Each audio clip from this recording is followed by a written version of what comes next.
Yo mga duho. So dito na tayo, no. So ito yung kalamansi natin na grafted, no.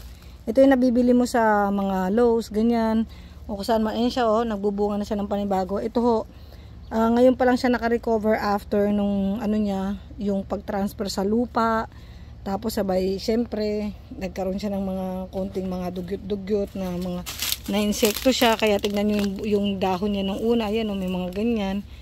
Pero ngayon yung bago niyang dahon, ito na, oh, maganda na. Tapos ito, meron siyang natitirang bunga from last time. Dapat dyan harvest na yan. But anyway, awa ng Diyos, this time ayan na siya, oh, nagpo-produce na siya ng kanyang bagong ayan, oh, bunga. So yung this one kasi, this is already like 2 years old na kalamansi ko. 3 years old I think. The first year di siya masyadong lumaki. Second year hindi rin kasi nasa paso siya. So third year, ito natin transfer siya sa lupa. Pag transfer nyo sa lupa, masashock talaga to. Papangit siya, yung ugat, yung dahon niya hindi masyadong lumalaki. Pero lagyan nyo ng fish fertilizer. Kasi para mag-recover siya kagad sa ano niya, sa pagka-shock niya sa lupa. Papakita ko sa inyo yung isa sa mga na-shock din natin transfer. It's to.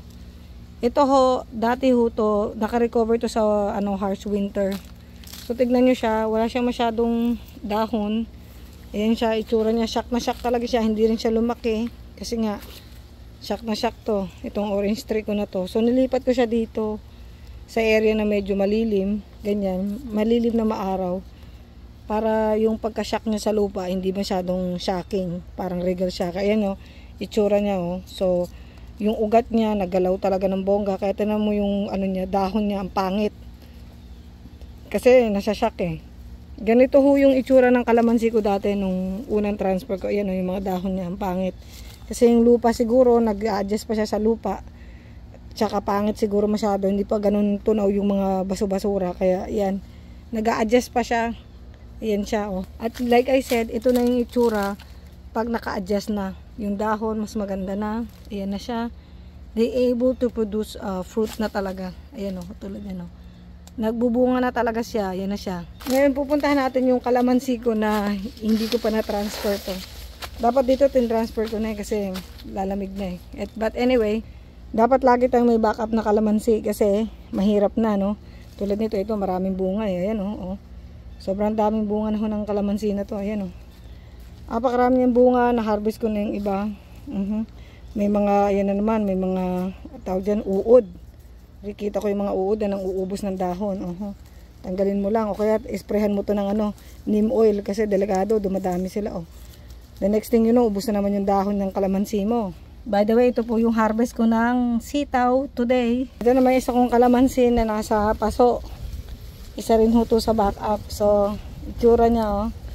Ngayon pa lang din ho siya nakaka-recover kasi nung winter sobrang lamig. Talagang nag-snow dito sa amin na hindi naman talaga nag-snow.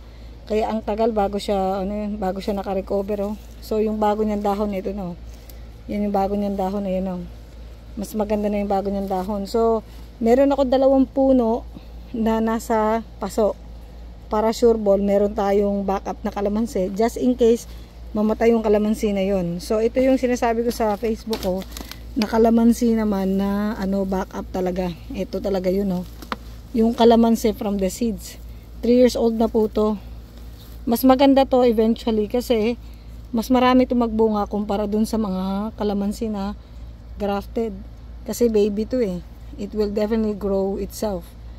So yung mga nakabili ho sa akin ng kalamansi na from the seeds, 3 years old na yun, ilang years na lang, mga 2 years old na lang, magbubunga na rin siya. Basta lagay lang kayo ng fish fertilizer, magbubunga din yan.